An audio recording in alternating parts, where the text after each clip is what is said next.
Assalamualaikum warahmatullahi wabarakatuh.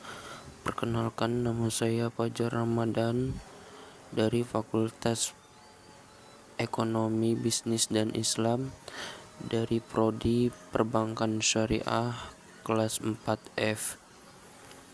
Di sini saya akan membahas tentang teori dan konsep dasar keuangan Islam.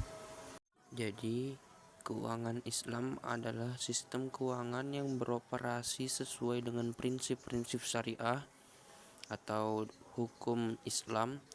Prinsip-prinsip ini bertujuan untuk memastikan bahwa semua transaksi keuangan dilakukan dengan cara yang adil, transparan, dan bebas dari unsur-unsur yang dilarang dalam Islam, yaitu seperti riba, yaitu maksudnya bunga, gharar, maksudnya ketidakpastian, dan maisir, yaitu spekulasi. Dan adapun beberapa teori dan konsep dasar dalam keuangan Islam, yaitu yang pertama adalah larangan riba atau bunga. Riba adalah tambahan yang dikenakan atas pokok utang yang harus dibayar oleh pihak berhutang. Dalam Islam, riba dianggap sebagai eksploitasi yang tidak adil dan dilarang. Semua bentuk transaksi yang melibatkan bunga dianggap haram. Lalu yang kedua adalah larangan gharar, yaitu ketidakpastian. Gharar merujuk pada ketidakpastian yang berlebihan atau informasi yang tidak jelas dalam transaksi. Dalam keuangan Islam, kontrak yang mengandung unsur ketidakpastian atau spekulasi berlebihan dianggap tidak sah. Sebagai contoh, transaksi derivatif yang sangat spekulatif dan penuh ketidakpastian dapat dianggap mengandung gharar. Lalu yang ketiga adalah larangan maisir, yaitu perjudian. Maisir merujuk pada segala bentuk perjudian atau spekulasi yang mengandung ketidakpastian dan resiko yang tidak dapat diterima. Lalu yang keempat ada keadilan dan kepastian dalam transaksi. Prinsip keadilan adalah elemen penting dalam keuangan Islam. Semua transaksi harus dilakukan dengan cara yang adil, menghindari penipuan, dan memastikan bahwa semua pihak mendapatkan hak mereka sesuai dengan kesepakatan. 5. Yaitu prinsip keterbukaan. Keterbukaan ini dalam kontrak dan transaksi adalah prinsip penting dalam keuangan Islam.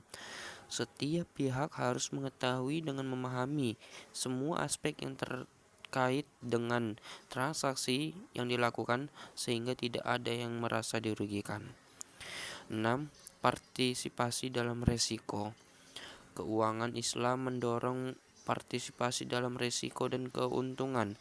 Salah satu contoh implementasinya adalah dalam kontrak mudharabah dan musyarakah, di mana semua pihak yang terlibat berbagai keuntungan dan kerugian sesuai dengan proporsi yang disepakati sebelumnya.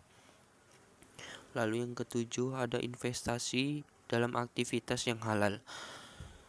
Dalam keuangan Islam, hanya investasi dalam aktivitas yang halal yang diperbolehkan. Aktivitas yang dilarang seperti yang berkaitan dengan alkohol, perjudian, atau bisnis yang berhubungan dengan produk haram harus dihindari. Lalu yang ke-8, zakat dan tanggung jawab sosial. Keuangan Islam juga mengatur kewajiban zakat, yaitu kewajiban untuk menyisihkan sebagian harta bagi yang membutuhkan. Lalu yang 9, kontrak keuangan Islam. Ada beberapa jenis kontrak dalam keuangan Islam, yaitu seperti mudharabah, ijarah, mudharabah, kesepakatan, dan musyarakah. Lalu yang ke-10 ada sukuk. Sukuk adalah instrumen keuangan yang berfungsi mirip dengan obligasi, namun tidak melibatkan riba. Sukuk mengharuskan pemegangnya untuk mendapatkan pendapatan yang berasal dari aset nyata yang halal dan produktif, bukan bunga. Mungkin itu saja dari saya. Apabila ada yang salah, saya mohon maaf yang sebesar-besarnya. Assalamualaikum warahmatullahi wabarakatuh.